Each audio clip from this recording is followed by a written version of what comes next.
اعوذ باللہ من الشیطان الرجیم بسم اللہ الرحمن الرحیم السلام علیکم ورحمۃ اللہ وبرکاتہ۔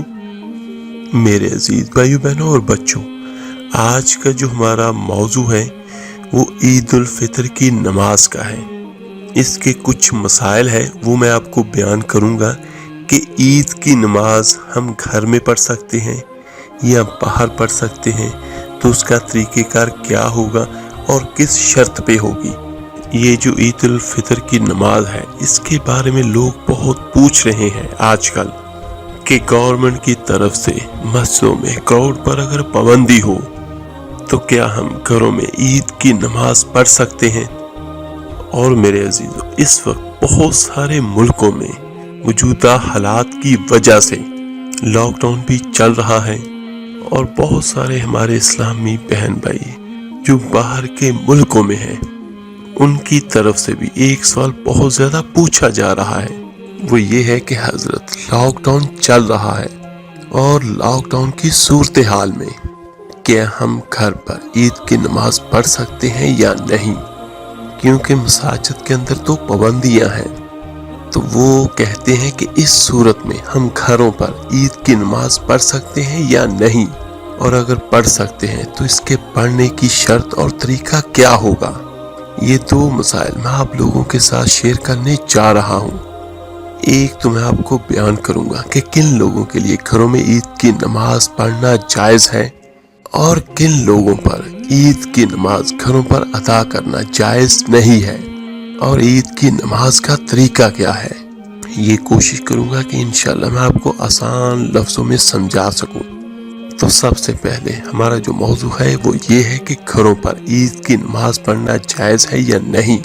عید کی نماز کو قائم کرنے کے لیے چند ایک شرائط کا ہونا بہت ضروری ہے، ورنہ اس کے بغیر گھروں پر عید کی نماز نہیں ہوگی۔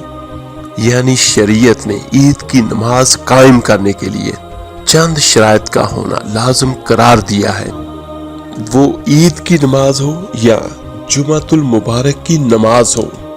ان دونوں نمازوں کے لیے چند ایک شرائط کا ہونا ضروری ہے۔ وہ شرائط کیا ہے وہ میں آپ کو بیان کر دوں۔ ایک شرط یہ ہے کہ سلطان اسلام کی اجازت کا ہونا ضروری ہے، یعنی اگر آپ جمعے کی نماز یا عید کی نماز قائم کرنا چاہتے ہیں تو وہاں پر جو سلطان ہوگا، بادشاہ ہوگا اسلامی، تو اس کی اجازت کا ہونا بہت ضروری ہے۔ اگر سلطان اسلام نہیں ہے تو اس کا نائب کی اجازت، اور اگر اسلامی سلطنت نہیں ہے، جس طرح بہت سارے ملکوں میں اسلام کی حکومتیں نہیں ہیں یورپ وغیرہ میں، تو وہاں پہ یہ ہے، وہاں پر موجودہ صحیح العقیدہ احکام شریعہ جاری کرنے والے عالم دین ہے یا مفتی ہے، تو پھر ان کی اجازت کا ہونا ضروری ہے۔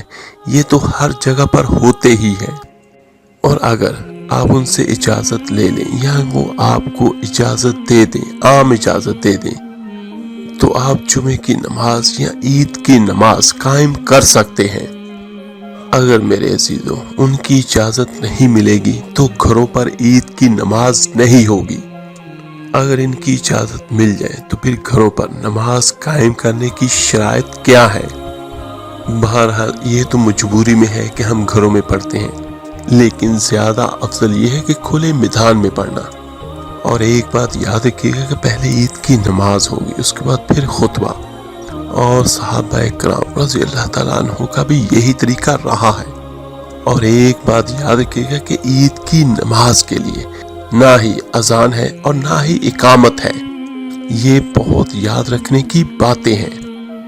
میرے آقا کریم دو جہاں صلی اللہ علیہ وآلہ وسلم کے دور میں کبھی بھی اذان اور اقامت نہیں دی گئی عید کی نماز کے لیے، یعنی جو بھی وقت ہوگا تو اسی وقت پر ڈائریکٹ نماز ہی شروع ہوگی۔ اور نماز گھر میں پڑھنے کی یا کسی بھی جگہ پر پڑھنے کی جو دوسری شرط ہے وہ کیا ہے؟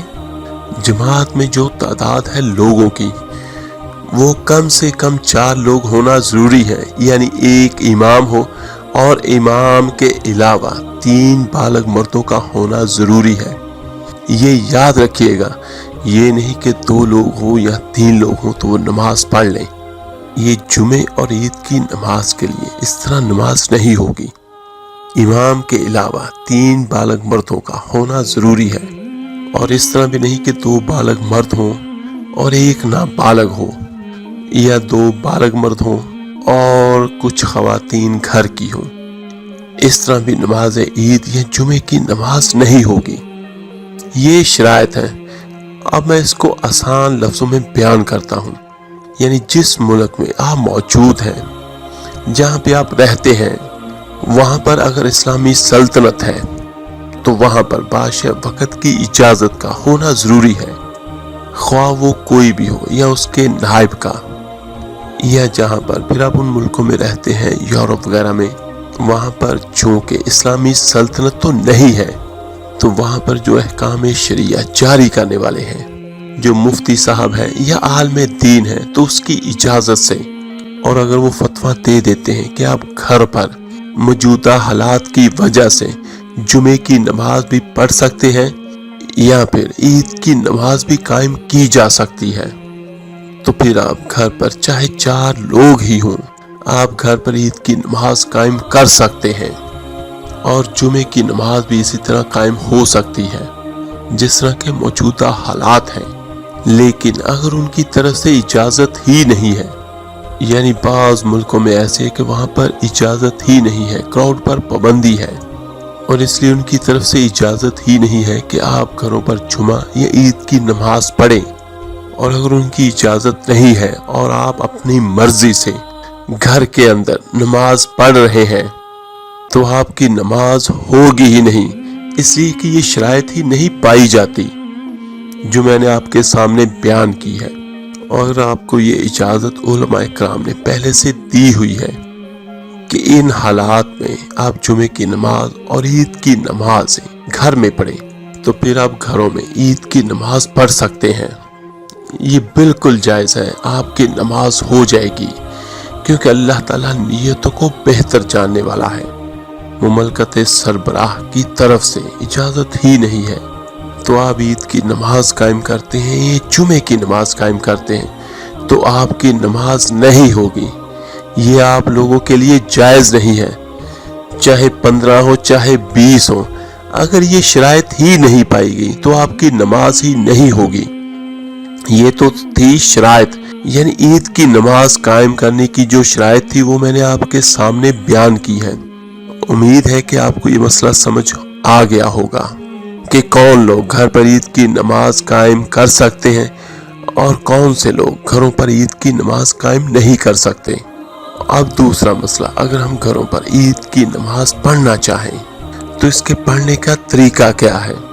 میرے عزیزو، جو امام بنے گا، جو نماز پڑھانا چاہتا ہو اور ان کی داڑھی بھی ہو، یاد رکھیے گا کہ جو شخص امام ہو اس کی 1 مشت داڑھی کا ہونا واجب ہے، وہ امامت کرا سکتا ہے۔ ایسے نہیں کہ ہر کوئی اٹھ کے امامت کرا دے، اور جو بھی نماز پڑھانا جانتا ہو وہ امام بن جائے، باقی مقتدی بن جائے۔ اب اس میں یہ ہے کہ جب آپ لوگ گھروں میں نماز قائم کر رہے ہیں تو ظاہر سی بات ہے وہاں پہ گھروں میں خواتین بھی ہوگی، تو گھر کی خواتین بھی نماز میں شامل ہو سکتی ہیں جماعت میں، اور وہ نماز ادا کریں۔ تو میرے عزیزو، اس کا طریقہ کار یہ ہوگا کہ جو امام آپ کو نماز پڑھا رہا ہوگا وہ اس چیز کی نیت بھی کرے گا۔ نیت دل کے پختہ ارادے کو کہتے ہیں۔ آپ نیت کر لیں کہ میں ان کو عید کی نماز پڑھانے جا رہا ہوں، اور میرے پیچھے عورتیں بھی ہیں، عورتیں پیچھے موجود ہوں، تو ان کی نیت بھی ضرور ہوگی۔ دل میں ارادہ ضرور کریں گے کہ بندوں کو اور اللہ کی بندیوں کو میں عید کی نماز پڑھانے لگا ہوں، اور اگر امام نیت نہیں کرے گا تو ان کی نماز نہیں ہوگی۔ عورتوں کی بھی نیت کریں گے اور مردوں کی بھی نیت کریں گے نماز پڑھانے کی۔ یہ نیت دل کے ارادے کو کہتے ہیں۔ اس کے بعد پہلی تکبیر اللہ اکبر کہتے ہوئے ہاتھوں کو کانوں تک بلند کریں گے اور ناف کے نیچے باندھ لیں گے، اللہ اکبر۔ اب آپ نے ہاتھ باندھ لی، اب آپ ثنا پڑھیں گے، مکمل ثنا۔ پہلی تکبیر باندھنے کے بعد ہاتھ باندھے جائیں گے اور ثنا پڑھی جائے گی۔ ثنا پڑھنے کے بعد اب ہم اعوذ باللہ من الشیطان الرجیم یا بسم اللہ نہیں پڑھیں گے اور آپ تکبیر کہیں گے اللہ اکبر۔ اس بار بھی ہاتھوں کو کانوں تک بلند کریں گے اور پھر ہاتھ باندھنے نہیں ہیں، ہاتھوں کو سٹریٹ چھوڑ دینا ہے۔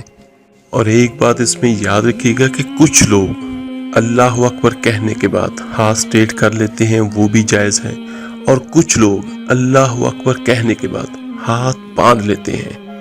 یہ دونوں طریقے سے نماز پڑھنی جائز ہے۔ جو ہاتھ باندھتے ہیں ان کے بارے میں تحقیق یہ ہے کہ وہ اس بات کو دلیل کے طور پر لاتے ہیں ہر عضو اپنی افضل جگہ پر آ جائے، یعنی نیچے جانے سے پہلے بھی ہاتھ باندھے تھے اور واپس آنے کے بعد بھی ہاتھ باندھ لیے، اور بعض اس کو سیدھا ہی چھوڑ دیتے ہیں اور وہ سیدھا رہ کر اپنی جگہ پر سمجھتے ہیں کہ یہ آگے ہے۔ تکبیرات کے ساتھ رفع یدین کرنا ہوگا۔ اور ایک بات بہت اہم مسئلہ یاد رکھیے گا کہ اگر خدا نخواستہ تکبیرات کی گنتی آپ بھول جائیں، کیونکہ اس کی وجہ یہ ہے کہ یہ سال میں ہم لوگ ایک مرتبہ چھوٹی عید پہ اور ایک مرتبہ بڑی عید پہ ہم نماز پڑھتے ہیں۔ اگر آپ کے ذہن میں یہ ہے کہ میں نے ایک تکبیر یا دو تکبیر کم پڑھی ہے، تو کم تکبیر کو آپ نے بنیاد بنا کر آپ نے اس کی تکبیر جو ہے زائد وہ مکمل کر لینی ہے۔ تو میرے عزیزوں، میں بیان کر رہا تھا کہ پہلی تکبیر پر آپ نے ہاتھ باندھے ثنا پڑھی، اور دوسری تکبیر پر آپ نے اللہ اکبر کہتے ہوئے ہاتھوں کو سیدھا چھوڑ دیا یا باندھ لیا۔ دوسری تکبیر پر آپ نے اللہ اکبر کہتے ہوئے ہاتھ کانوں تک لے کر گئے، اس کے بعد ہاتھ سیدھے چھوڑ دیے۔ اب پھر چند سیکنڈ کے لیے، یعنی کہ 2 یا 3 سیکنڈ کے لیے آپ نے وقفہ کرنا ہے۔ اس کے بعد پھر آپ تیسری تکبیر کہیں گے اللہ اکبر۔ اب بھی آپ نے ہاتھوں کو کانوں تک بلند کرنا ہے، اور پھر دوبارہ سے ہاتھ آپ نے سیدھے سٹریٹ چھوڑ دیے۔ یہ 3 تکبیر ہو گئی، یعنی ایک تکبیر پر آپ نے ہاتھ باندھ لیے اور 2 تکبیروں پر آپ نے ہاتھ چھوڑ دیے۔ اس کے بعد پھر چوتھی تکبیر کہیں گے اللہ اکبر۔ پھر اللہ اکبر کہتے ہوئے آپ نے ہاتھوں کو کانوں تک لے گئے، اس کے بعد آپ نے چھوڑنے نہیں ہے۔ پھر دوبارہ سے آپ نے ہاتھوں کو باندھ لیا۔ اب آپ اعوذ باللہ من الشیطان الرجیم بسم اللہ الرحمن الرحیم پڑھیں گے۔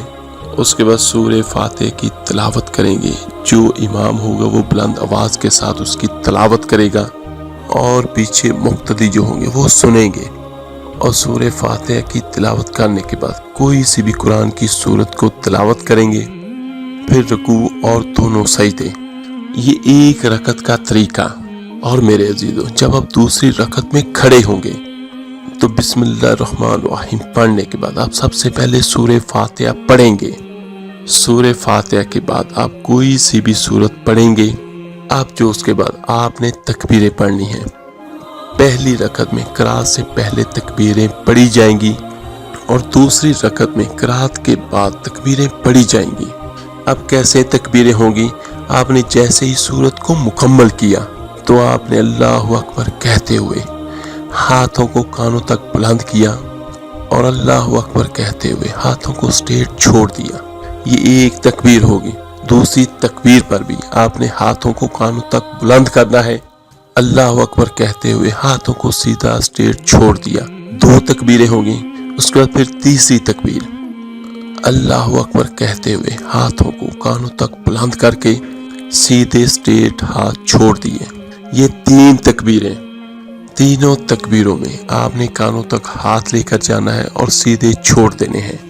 اس کے بعد پھر بغیر ہاتھ اٹھائے اللہ اکبر کہتے ہوئے آپ نے سیدھے رکوع میں جانا ہے، یعنی اب کانوں تک ہاتھ نہیں اٹھانے۔ جیسے آپ نے جہاں پہ ہاتھ چھوڑے ہوئے تو اللہ اکبر کہتے ہوئے آپ نے رکوع میں چلے جانا ہے۔ یہ عید الفطر کی نماز جو ہے یہ 6 تکبیروں کی ہوتی ہے۔ اسی طرح پھر رکوع سے کھڑے ہوں گے، دونوں سجدے کریں گے، اتحیات دعا پڑھ کے نماز مکمل ہو جائے گی۔ اس کے بعد پھر خطبہ پڑھا جائے گا۔ جمعے کی نماز میں نماز سے پہلے خطبہ ہوتا ہے اور بعد میں نماز پڑھی جاتی ہے، لیکن عید کی نماز میں پہلے نماز پڑھی جاتی ہے، اس کے بعد خطبہ پڑھا جاتا ہے۔ یہ عید کی نماز کا طریقہ میں نے آپ کے سامنے بیان کیا ہے۔ اللہ تعالیٰ سے دعا ہے اللہ تعالیٰ ہم سب کو شرعی مسائل جاننے کی توفیق عطا فرمائے، آمین ثم آمین۔ اس ویڈیو کو لائک اور شیئر ضرور کیجیے گا صدقہ جاریہ سمجھ کر۔ آپ میرے لیے دعا کیجیے گا، انشاءاللہ عید کے بابرکت لمحات میں آپ کے لیے ضرور دعا کروں گا۔ تو ملتے ہیں جلدی انشاءاللہ تعالیٰ ایک نئے وظیفے عمل کے ساتھ۔ اپنا بہت بہت خیال رکھیے گا۔ اللہ حافظ۔ صلی اللہ علیہ وسلم